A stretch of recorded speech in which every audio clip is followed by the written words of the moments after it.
For the children living in detention in Mexico and Latin America, 2022 was a year of adjustment. From lockdowns to reopenings, loss to opportunity, together we fought to protect children and give them the hope for a new future. As we move forward into a new future, we stand with them. JJAI's Alternatives to Detention projects stand with children by fighting to transform the justice system, keep kids out of prison, and provide community-based services in 3 states in Mexico. In 2020, in collaboration with the US Embassy, we developed our re-entry services and family reintegration program in Chihuahua. Now, fully implemented, these programs are benefiting between 250 to 300 youths annually. These projects ensure children and their families get the support they need once they have completed their sentences, so they can continue their education and find jobs. Through these projects, these children have a much better chance to stay out of the justice system. Officials in Durango State are enthusiastically implementing many of our projects, including the Probation Transformation Project, that helps youths get the services they need in their communities without probation becoming a revolving door that drags them back into the system. The team from Chihuahua came to Durango to launch the Re-Entry Services Project, which has already helped nearly 30 youths and their family access services in their communities rather than remain in detention. The Case Processing Task Force includes the court, judges, and magistrates from Durango, Chiapas, Campeche, and Chiapas. The group meets every 4 months to review and compare statistics that will help reduce time to trial for children in conflict with the law. After a 2-year delay due to the pandemic, we restarted our detention conditions monitoring in the pre-trial detention center in Mexico City.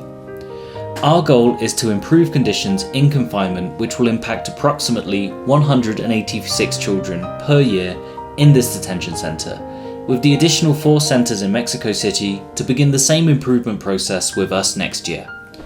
We hope that Mexico City can become a model for the rest of the country. After years of struggle and security issues, we decided in 2022 to close our project in Guerrero.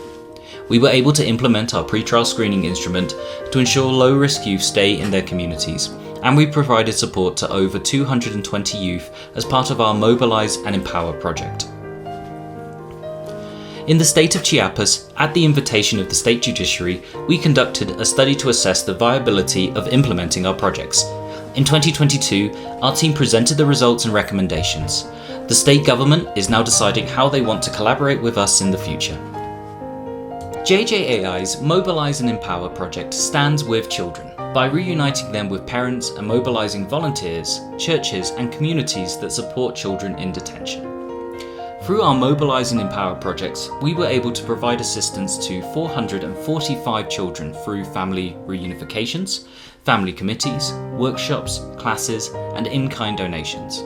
Mobilize and Empower helps to protect the most vulnerable children, ensure their basic needs are met, and even relocate them when their lives are threatened by organised crime. In 2022, more families were reunited, which is one of the most important factors to reduce depression, suicide, and recidivism. Children continued their studies and learnt new skills that helped them develop positive relationships through classes taught by volunteer tutors. Parents learned about their children's rights and became advocates for them, and children received donations and activities that let them care for their physical and mental health. JJAI was invited to participate in a national task force on children recruited by organised crime in Mexico. Children in Mexico, and especially children in the prison system, are targeted by organised crime to join their gangs. A child successfully reintegrated to their community is one less adult member in these criminal organisations. Our ties with other countries have become stronger during the last year. In November of 2021, our National Products Coordinator visited Honduras. Then, in January of 2022, 5 delegates from the juvenile justice system of Honduras visited Mexico, and we signed a memorandum of understanding to begin implementing our Alternatives to Detention projects in that country.